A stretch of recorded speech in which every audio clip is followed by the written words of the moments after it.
O Tanjobi omedetou gozaimasu. Isto é japonês para parabéns. O Observador faz 12 anos e, em vez de bolo, oferecemos uma visita ao Japão com a Pinto Lopes Viagens. Assine por apenas 39,90€ e habilite-se a ganhar. 12 anos a escrutinar o poder, 12 mil quilómetros para celebrar. Assine hoje em observador.pt. Arigatou.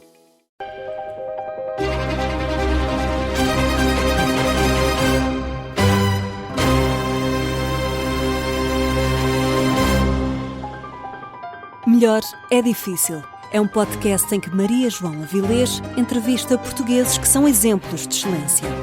São os melhores nas suas áreas e contam como chegaram ao topo. Hermano José, muito bem-vindo. Eu lembro-me que houve uma geração formidável de cómicos, Vasco Santana, António Silva, Ribeirinho, que enchiam os palcos e o país afogava-se em riso. Depois houve a revista, o Rolo Solnado, Ivone Silva, Humberto Madeira e, de repente, você aparece e é quase disruptivo. Foi um ato quase revolucionário. Nesse sentido, tem que começar por isto. Foi pioneiro de um outro humor, de um outro tipo de humor. Acha que foi? Para ser um bocadinho mais honesto, foi importador de um tipo de humor. Porque a minha geração é formada no humor inglês. Começámos a ver na RTP2, algures, 3 anos antes do 25 de Abril, de uns tipos absolutamente inacreditáveis, chamados Monty Python. E as pessoas rebentavam, as entrevistas eram surrealistas, as mulheres eram eles próprios a fazer de travesti, com a mesma colocação de voz que eu mais tarde uso na Maximiana. Exato. Aquela coisa da mulher que falava assim, they did it like this, oh, you're so lovely, oh, não sei o quê. Portanto, há muita influência deles. E quando eu ia fazer as minhas revistas e as minhas peças, havia uma coisa que me irritava imenso, que era, eles depois aqui vão rir muito. Aqui podes fazer uma pausa, que eles vão achar muita piada. Mas estamos a trabalhar para pessoas atrasadas. Eles. Ou seja, eu não estou a achar piada nenhuma. E quem punha essas coisas? Quem chama? Estava convencionado. Os autores. Sim, ok. O próprio Nicolau, que era um tipo modernaço, gírio, que eu amava. É ótimo. Tinha um double standard. As piadas em privado, giríssimas, que jurávamos a rir com ele, mas depois as piadas oficiais, para fazer nos palcos de revista, que eram as coisas que eles gostavam. E isto fazia muita confusão. E acabou com isso? Não acabei. Um dia não houve dinheiro para fazer o Tony Silva com o Júlio Isidro. E eu disse, então, se não há dinheiro, eu próprio vou começar a fazer os meus textos, inspirado nestas coisas que me fazem rir a mim. E comecei a fazer piadas para mim e para o Júlio Isidro. O Júlio chorava a rir, engraçado. o Júlio chorava a rir, eu chorava a rir, e quando demos por nós, o resto a maior parte de Portugal estava a rir connosco. Claro. Sobretudo as pessoas mais novas, como é óbvio, os mais velhos, odiavam-me. Não, odiavam não, mas estavam talvez um pouco perplexos. Não gostavam nada, mas também já morreram todos, Maria João, portanto, agora as minhas plateias são pessoas encantadas de sorriso, porque já não tenho, os velhos do Restelo já foram todos credo. Para os prazeres. Ouça, você diz que eu ria, o Júlio ria, você ri consigo próprio. Tenho de rir, se não rio comigo próprio é que uma coisa está a correr mal. Mesmo durante os meus espetáculos, são o meu core business e aquilo que eu mais gosto de fazer na vida e que me dá uma coisa muito interessante chamada, como é que se diz? Dinheiro. Dinheiro. Eu ia ajudar, dinheiro. Sim. Eu estou a fazer um espetáculo e estou a divertir-me a mim. E se estou doente, ou se estou cansado, ou se está muito ruído e não me estou a divertir a mim, é porque não estou a fazer um bom trabalho. As pessoas acabam por gostar, porque a minha técnica já é tanta que eu disfarço isso muito bem. Sim. Mas para mim trabalhar só faz sentido divertindo-me a mim próprio. Herman, como é que se descobre que se pode fazer rir os outros? O que é que teve que lhe acontecer a si para perceber que poderia fazer não só rir os outros, como fazê-lo muito bem?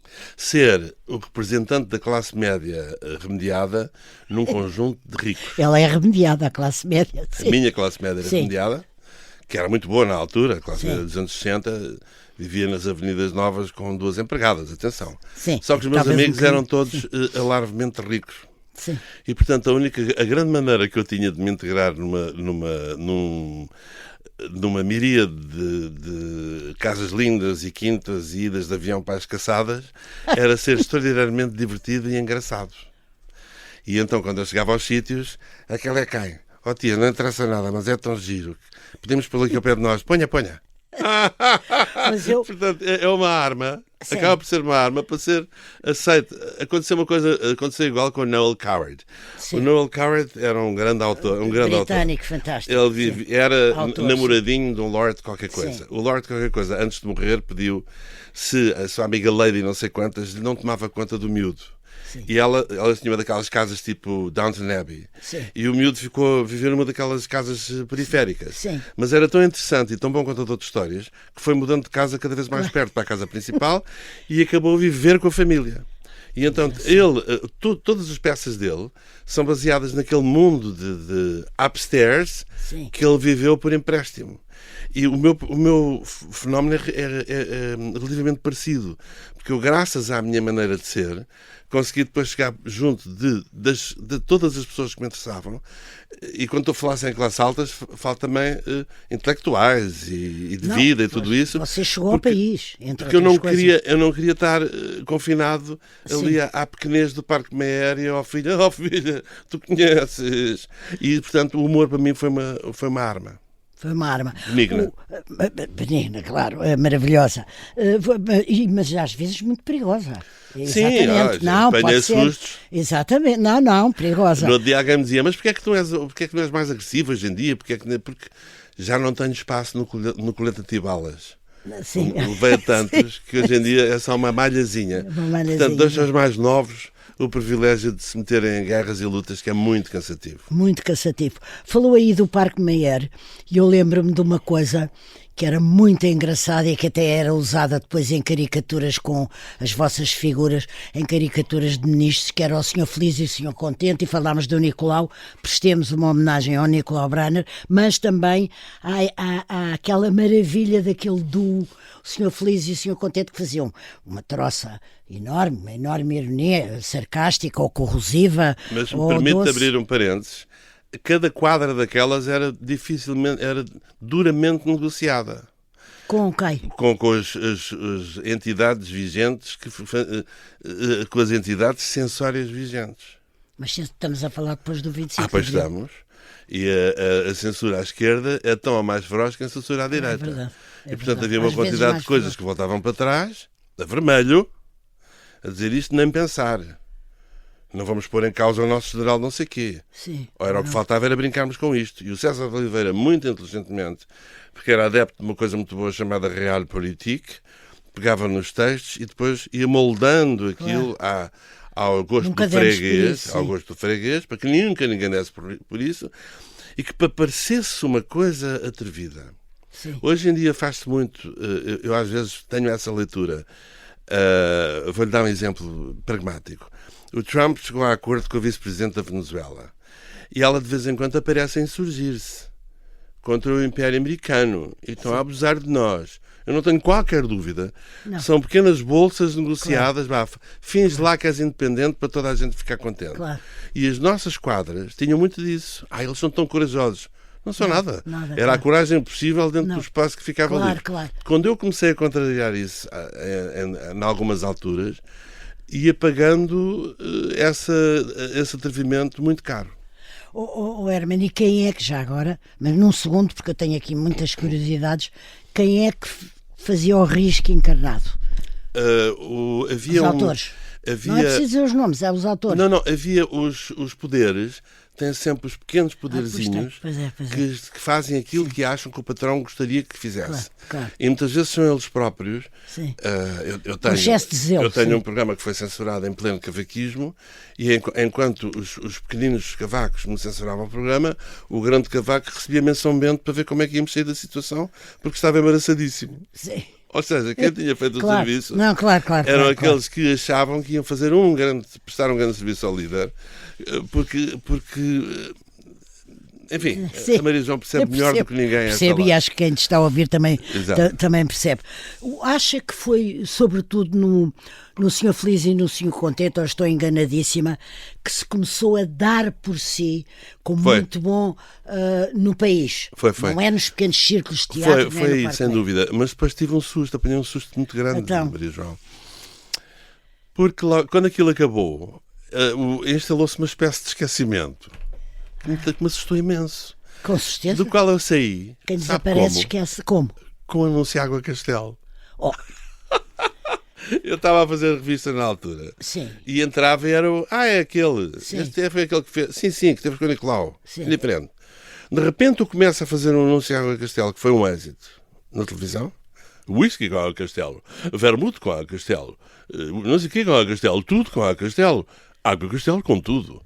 E o anúncio serve de espoleta Claro. ao arrebentamento da minha primeira fase, trazer para a memória das pessoas, que este era aquele miúdo que... Pois, E lembro-me que nessa altura, em teatro, havia uma diferença tão grande que a Ivone Silva tinha de esperar para falar, porque quando eu entrava havia uma salva de palmas. Uma salva de palmas, claro. Às quais ela não achava a mínima piada. Sim. Mas depois há essas rivalidades e desamores. A Ivone tinha tanto talento quanto de feitio complicado. Olha, o que é capaz de ser um dom é fabricar o humor e depois praticá-lo, porque você, ao criar um personagem, já lá vamos, está a fabricá-lo, a criá-lo, mas depois pratica-o em cena. Essas regras são muito curiosas, porque eu achei também... Essas regras são muito curiosas e muito variadas. Eu sempre achei que um grande autor não tivesse depois talento suficiente, ou não tendo talento suficiente, não se pudesse tornar no grande intérprete das suas coisas. Só que com o tempo nós vamos percebendo que não. O primeiro caso que eu senti foi o Carlos Paião. O Carlos Paião escrevia coisas geniais e era um intérprete discreto, era um miúdo que cantava... Sim. Cantava para nós em casa, para a gente nem tinha mais ambições. Sim. E um dia foi ao Festival da Canção com o playback e torna-se um intérprete ao nível das suas criações. A Joana Marques igual. Quando eu conheci a Joana Marques, jamais sonharia sequer que aquela jovem eterna figura pudesse um dia aos microfones vender tão bem o seu papel. Com o Ricardo foi diferente. O Ricardo Aruz Pereira trazia-me os textos da Antena 1 e líamos, porque eu nem sempre tinha tempo, andava tão ocupado que nem tinha tempo para ler nada. E eu divertia-me imenso com ele. Dava-me vontade de rir tão grande. E portanto, quando ele começou a aparecer, eu pensei, está certo, é isto, porque estava lá dentro o seu... Mas ao mesmo tempo posso-lhe dar outros exemplos de intérpretes que muito apagados e aparentemente sem chispa, que depois, pegando nos seus magníficos textos, arranjam uma maneira de fazer uma deliverance. O exemplo mais extraordinário é o Woody Allen. O Woody Allen é feio, é pequenino, não tem qualquer jeito, era um grande autor. Exatamente. E um dia começa a ir para os programas de televisão com aquele arzinho dele. E era um ator irresistível. E de repente toda a gente começou a adorá-lo. Portanto, as regras aí são, curiosamente, muito variadas. Herman, falou do Ricardo e do Carlos Paião, enfim, tem nomeado pessoas, mas a partir de uma certa altura você tinha um grupo de pessoas que as produções fictícias que lhe escreviam. As produções fictícias nascem porque eu queimei. É isso que eu quero saber. Eu queimei por causa da rádio. O Rangel amava-me. E enquanto a TSF... Você amava. Claro, era uma boa... Enquanto a TSF não era legalizada, foi-me buscar... Eu estava a fazer programas na Antena 1, muitos giros, ao fim de semana, a convite do meu querido João David Nunes e do saudoso Jaime Fernandes. Entretanto, deu-se aquela confusão do humor de perdição, portanto, aquela coisa desagradável. O Rangel puxa-me para a rádio e eu começo a fazer na Rádio Diário crónicas que paravam o país. Só que tive 3 anos a fazer e quando cheguei ao fim estava queimado. Não era capaz de escrever uma única linha. Quando comecei a fazer o Parabéns na RTP, convidei um jovem professor de português chamado Nuno Artur Silva, escrevia uns textinhos muito engraçados juntamente com outro jovem e comecei a ter tanto trabalho que eles queriam as produções fictícias. Portanto, as produções fictícias nascem pela minha incapacidade de continuar a escrever.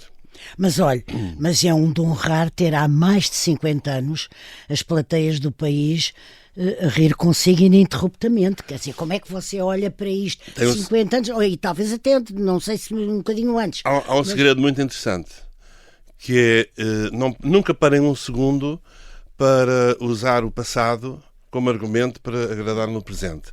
Estou sempre a começar de novo todos os dias. O último espetáculo que fiz foi uma festa de aniversário no Porto, de um fã. Um fã que fazia 50 anos. A minha primeira preocupação, estava rodeado de 200 pessoas da geração dele que me adoravam.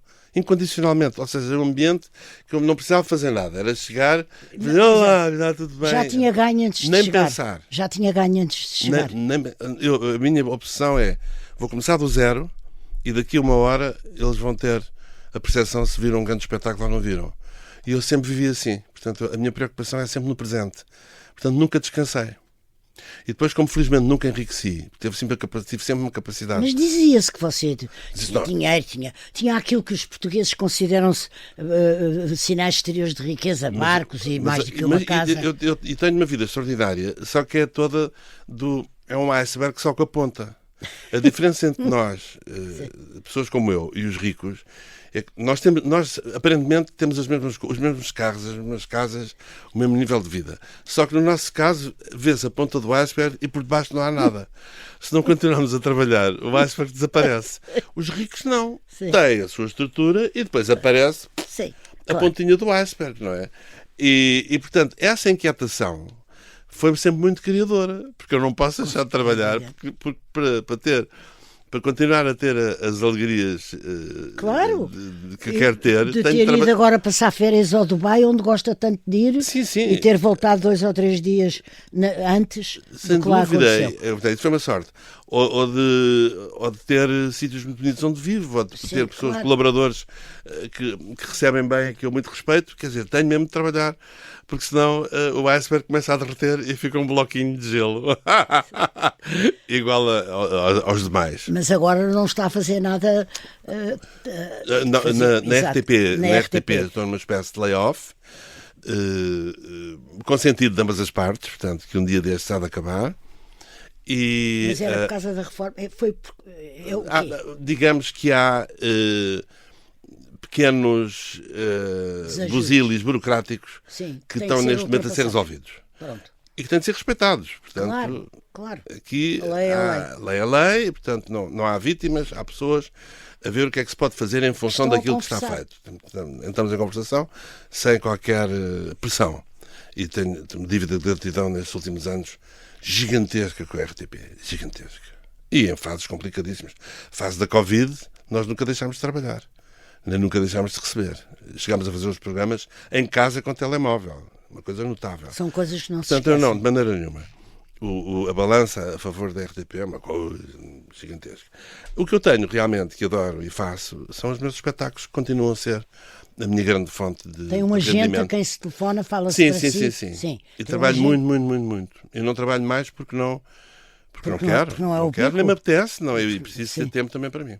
E o que é ter tempo para si? Olha, por exemplo, como fui agora 10 dias passear, ou estar aqui consigo e a seguir ir à fisioterapia por causa do ombro de um acidente que tive, e à noite jantar com amigos e não ir outra vez a correr para Vila Nova de Gaia fazer um espetáculo para uma empresa. E pergunta que público é quando o convidam não para preciso. Festas de... que interessante. Hoje em dia eu estou de tal maneira aí, deixe-me de ser imodesto um bocadinho. Eu gosto imenso que seja Eu imodesto. estou de tal maneira na posse das minhas faculdades artísticas que eu chego ao sítio, faço um tipo de um scan e vou em direção às pessoas fazer precisamente aquilo que eu sei que elas querem, esperam. Que elas querem e lhes vão deixar felizes. E isso é fantástico. Seja uma festa de uma empresa de advogados, seja um dia a seguir uma festa de uma aldeia nos arredores de Coimbra. Sim. Ou de Trás-os-Montes. E tenho Gosta munições. de ser transversal, orgulha-se de ser transversal. E tenho repertório para tudo. Tenho músicas populares, tenho histórias de vida, tenho histórias picantes, ou seja, sou um multiusos maravilhoso. Sou o artista que eu gostaria de ter numa festa minha. Boa! Isso é que é uma bela frase. Chama-se o sentido da frase, le sens de la formule. Muito bem, vamos fazer aqui um intervalo de 1 segundo. Esperem por nós, voltamos já a seguir.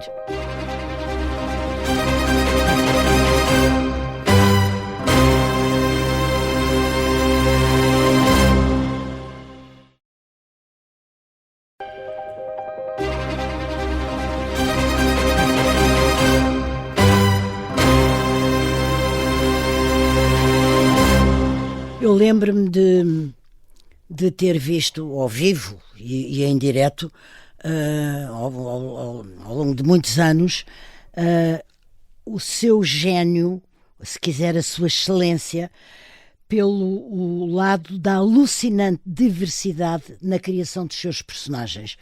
É algo que para mim o distingue absolutamente no panorama do humor português, desde há muito tempo a esta parte, antes do 25 de Abril inclusivamente, que é a capacidade de criar personagens tão diversos quanto o Esteves e a Maximina e o Eu Sou Mais Bolos e o Esteves, etc, etc, etc. O Nelito. Pode ser um processo rápido chegar-se como é que é de explicar, à perfeição com que se criam estes personagens, ou é uma coisa que se vai aos solavancos até descobrir é isto mesmo? É uma característica genética que vem connosco da infância. Quando o seu pai o filmava, era um Vou dar um cineasta exemplo. Quando a jovem Maria João Pires, aos 4 anos, se sentava ao piano e com umas mãozinhas pequeninas, que não eram de pianista, desatava a fazer coisas... E a tocar Mozart. Ficava tudo bom. Isto há aqui qualquer coisa que não é normal. Teve depois a felicidade de alguém que pegasse nela e a pusesse a aprender música. Quando o jovem Cristiano Ronaldo, no meio de uma infinita pobreza e tristeza e quase fome, fazia coisas inenarráveis com a bola no meio de um grupo de miúdos maiores, mais seguros, mais alimentados, alguma coisa estava a acontecer. E quando eu, aos 4, 5 anos, tinha a capacidade, nas festas de Natal da escola alemã, ter plateias de 300 e 400 pessoas paradas em silêncio a ouvir os meus disparates e a rir desalmadamente, temos aqui uma configuração genética que te vai definir o resto da vida. Uma semente, sim. Porque eu fazia com os professores aquilo que faço com essas figuras todas que Mas, disse. por exemplo, com 4 inglês, anos, o que é que você podia fazer num palco que despertasse a esse Imitava ponto? os professores. Imitava os professores. Era genial. Inventava coisas. 4, 5, 6, pronto. 4 talvez não tanto. Sim. E era o protagonista das peças. E, portanto, era verdadeiramente genial. E cantava genialmente, porque antes de mudar de voz tinha uma voz de soprano, tipo pequeno cantor de Viena. Canta muito, muito bem. Sim, mas medíocre em relação àquilo que eu era antes de mudar de voz. Sim. Tinha uma voz preciosa de soprano, de tipo pequeno cantor de Viena, de ouvido absoluto, com uma afinação incrível. Depois, a mãe natureza, tramada, disse: agora vou-te dar isto tudo e agora vou-te retirar toda e qualquer capacidade de fazer seja o que for com uma bola. Eu sou o maior, 0 à esquerda, dá-me uma bola e eu aponto para si e vai parar aquela porta. E não consigo... Eu não consigo dominar. Sim. O que na escola era terrível, porque era sempre... Eles adoravam-me, os meus colegas adoravam-me, mas quando era para jogar a bola, rezavam-me porque eu tropeçasse, ou me constipasse, ou desaparecesse, por simplesmente. Porque não tinha qualquer talento. É engraçado isto, não é? E portanto, o que é que foi fazendo disso aos 9, 10, 13, 14, 15 anos? Continuei sempre, e quando finalmente achei que ia ser músico, o Pedro Osório adorava-me e foi o primeiro a dar-me a mão para eu... Aí com que idade? 17, 18, 19, para eu, enfim, me tornar músico de estúdio. Comecei a ser caríssimo aos estúdios, porque eu só fazia disparates e as pessoas riam e não se gravava. Porque o meu instinto era fazer disparates, imitar. Vou-lhe dar um exemplo. Fazer humor. De tudo me prestava para fazer humor. Vou-lhe dar um exemplo. Quando se põe antigamente gravava-se analogicamente, não é? Agora que é tudo digital. Quando a pessoa se enganava e punha a fita ao contrário, aquilo fazia.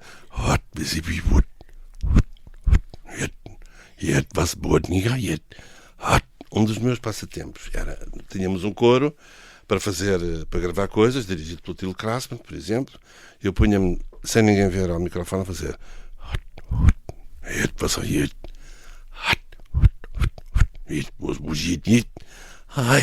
E quando olhava para a janela, estavam os técnicos todos de rapar à procura qual era a via a variável. Pensando que era verdade. Portanto, quem diz isto diz milhares de outras coisas. Imitar os cantores com quem gravava, imitar os fadistas, imitar a Amália, etc.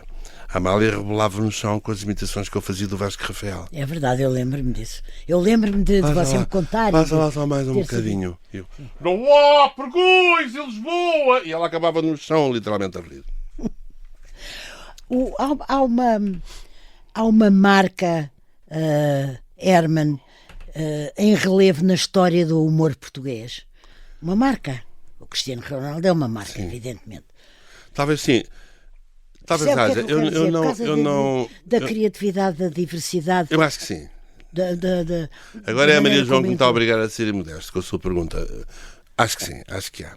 E sinto isso. Mas eu acho que as pessoas de vez em quando têm que ser imodestas. É verdade. Estamos a falar de excelência. Os jovens humoristas vêm ter comigo e todos eles me têm como referência.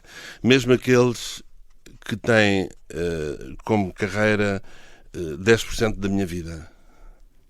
E mesmo assim eles têm-me como referência. Também é muito mercê do momento maravilhoso que vemos agora graças a isto. Sim. O telemóvel sim, e às redes, onde se vai buscar tudo, todas as épocas. Eu às vezes ainda hoje recebi uma coisa minha giríssima, mandada por um jovem fã, que, o sketch tem 30 anos. Sim. Daquelas brincadeiras que eu fiz a algures. Sim. Tem 30 anos. Era o Felisberto Wawanda que não diz os Elwis, que é de um programa de 91. Sim, é extraordinário. O miúdo nasceu em 2000, este miúdo nasceu em 2006. Sim. Claro. Portanto, os pais tinham a idade dele quando eu fiz aquilo. E esta fãs. Maravilhosa. Agora digam lá uma coisa, é capaz de definir essa marca, se eu disser criatividade, imaginação, inspiração, liberdade, ou as coisas são o que são e você é criativo e ponto? Não, acabou de dar a receita com a sua pergunta, está lá a receita toda, porque está tudo ligado. Porque depois, se houver muita preguiça, também não se faz nada com o talento. Nada valeria a Maria João, volta a ela, porque gosto muito dela, o seu talento se ela não trabalhasse horas e horas. E eu cheguei, nós tivemos uma fase muito íntima nos anos 80 e eu bem vi o que ela trabalhava. E o que sofria, e portanto não é fácil ser genial. Eu também trabalho muito, e escrevi muito, e queimei muitas pestanas para fazer muitas coisas. Mas depois lá está, se não houver o talento, e também se não houver essa necessidade, essa exigência que haja um certo ordenamento na vida, para que as carpetes não estejam sujas. Eu percebo, exato, sabe, sim, claro. Para que o microfone não esteja estragado aqui, claro. Mudar a coisa para que fique bonito. A vida tem que ter uma estética, porque senão é insuportável. Tem esse sentido e essa exigência. Estou a ficar pior, eu não aguento. Por isso é que eu gosto tanto do Dubai sendo uma mentira. No Dubai não há grafites, não há xeramijos debaixo dos viadutos, há flores. Claro. Mas isso é tudo mentira, não me interessa. Pois não.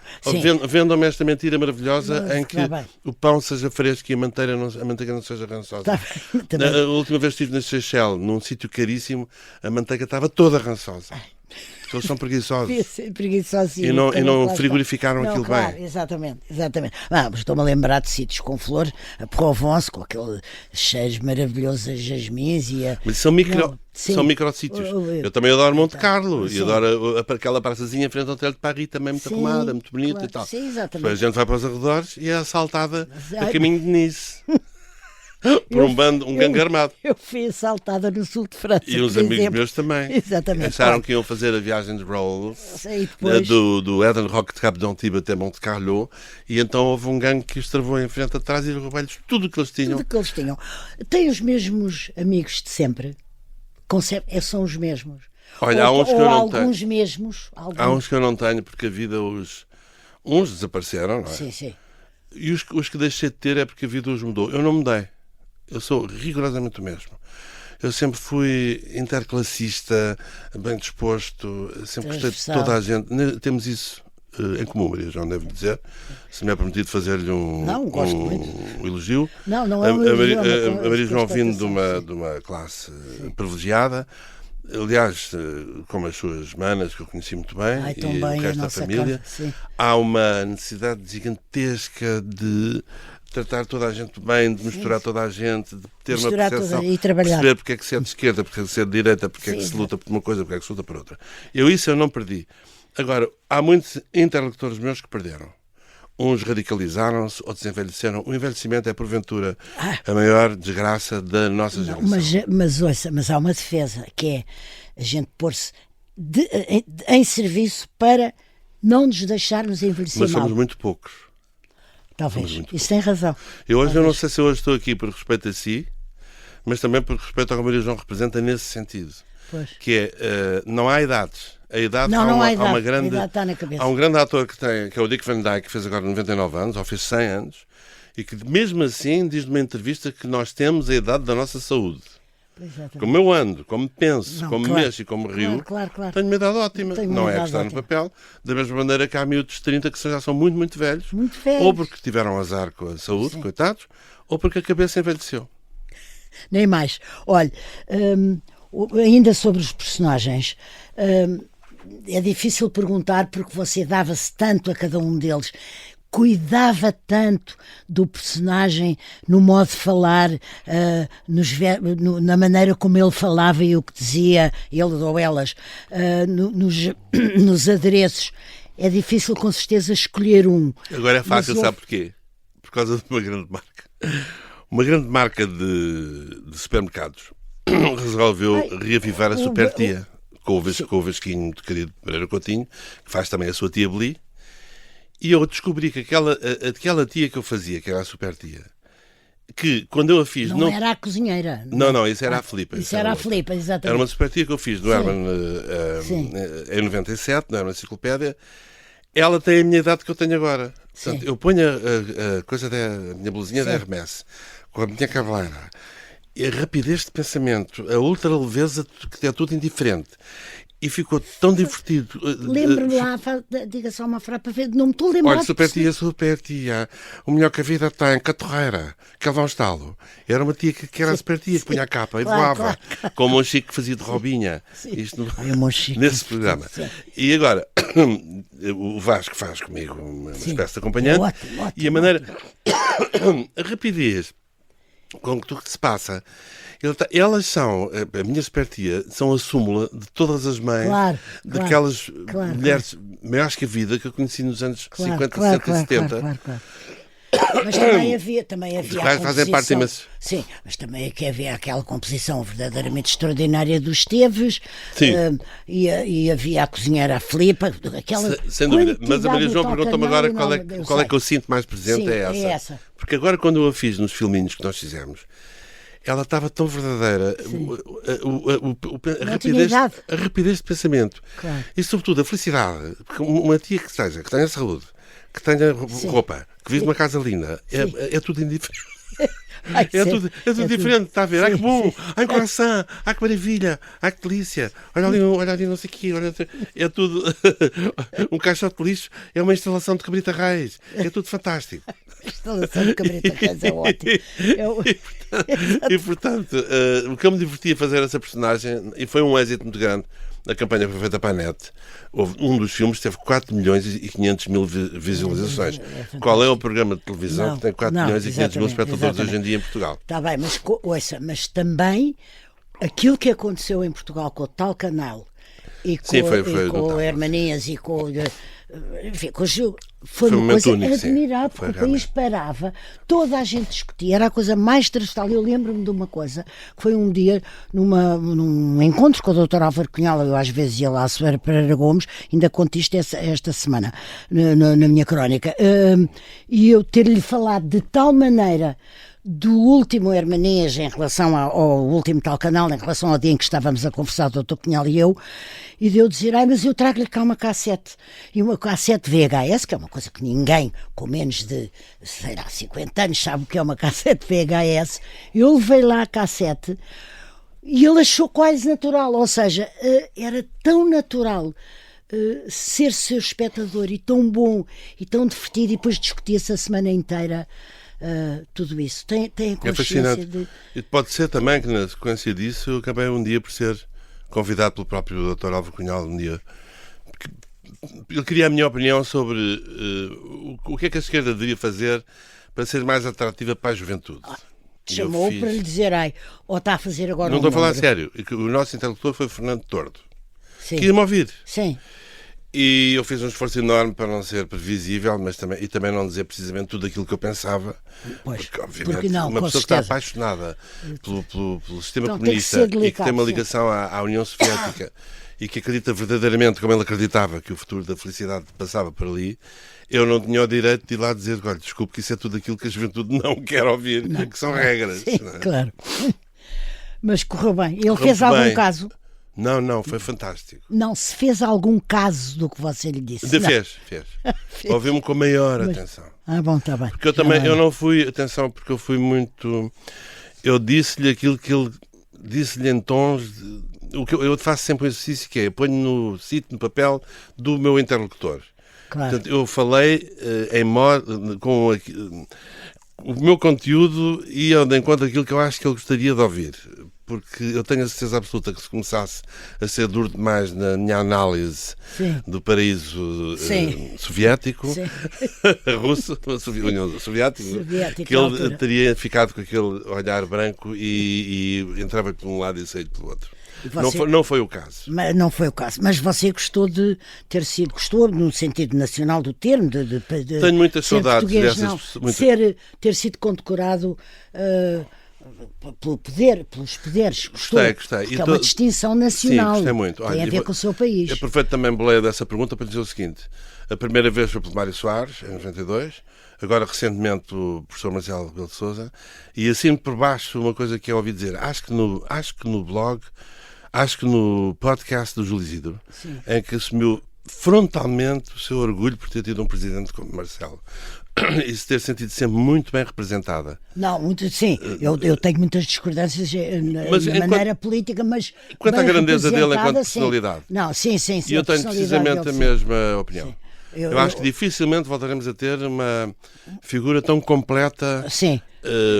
tão culta e tão especial. Sim, mas tenho que assumir aqui que de vez em quando escrevi críticas duras, Isso que é é outra para não coisa. pensar que agora é exato. Isso é outra Agora coisa. tenho duas Isso é- caras e como ele se vai embora, então estou a aligerar as as coisas. críticas que faz é de certas fórmulas que achava que não deviam ter sido, mas que não, Exatamente, certos não põe em gestos, causa certos- Não põe em causa o brilhantismo dimensão que ele intelectual tem. e a maneira como nos representou. Não, de maneira Como Mário nenhuma. Soares, eu sou um fã soarista louco e, no entanto, tive Bem, imensos eu momentos também. em E agora tenho 2 minutos e meio e Isso é eu que é também triste. somos ficámos aqui um dia inteiro, nós. Ficávamos, mas ouça, há outra diversidade em si, que é a sua capacidade, e que é também de excelência, que é a sua capacidade de ser autor, ator, músico, apresentador, realizador ou produtor, seja no teatro, na televisão, na rádio, está sempre como um peixe na água, no humor, seja com que instrumento for.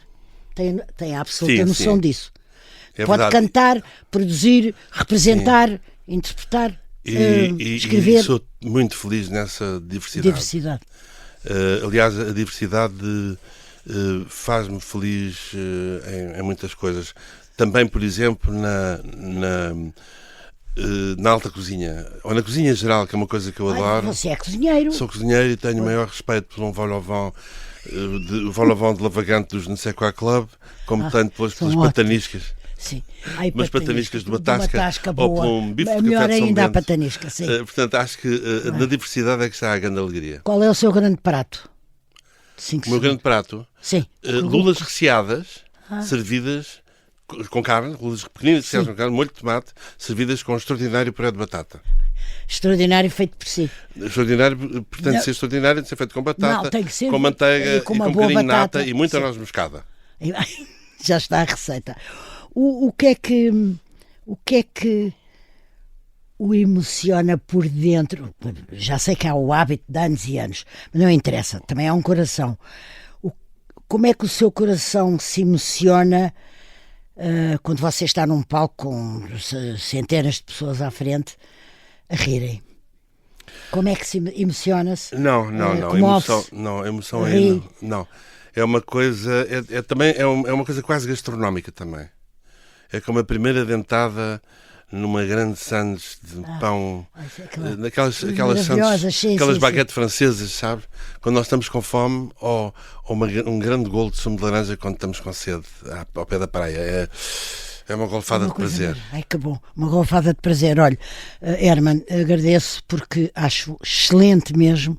Gostei imenso de falar aqui este bocadinho consigo. Pareceu tão pequenino. Ficávamos aqui até às 8 da noite. Depois ficávamos, eu sei. Mas há de haver outras ocasiões. Parabéns, fez-me rir a mim, aos meus filhos e aos meus netos, a quem mostro as suas coisas há anos e anos e anos. Um beijinho. Um beijinho grande também.